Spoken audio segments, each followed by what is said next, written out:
আসসালামু আলাইকুম গাইস, আজকে আপনাদের দেখাবো ভালো বকনার জাত চেনার উপায়, ভালো গরুর বকনার জাত চেনার উপায়।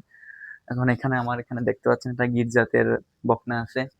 এম, এই জাতের বকনাগুলো চেনার উপায় হলো যে এইটা স্মুথ হবে, স্মুথ মানে আর সমান ওই রকম হবে।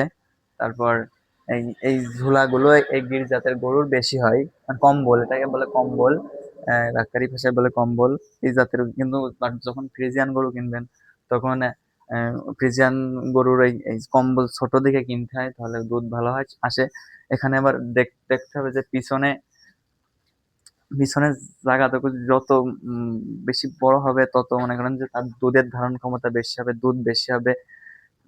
এবং তারপরে এখানে দেখবেন যে ভি আকৃতির, 1 2 3, এটা ত্রিভুজ আকৃতির হবে সবসময়।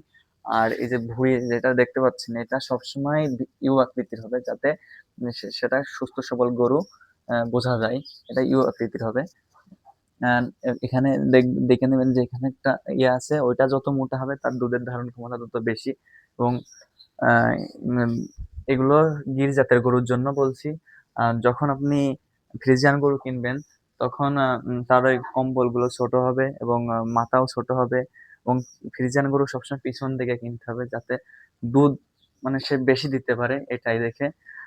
আজকের ভিডিও এই পর্যন্ত। সবাই ভালো থাকবেন, সুস্থ থাকবেন, ফলো করবেন ইয়াসিন লাইফস্টাইল, সবাই সাথে থাকবেন।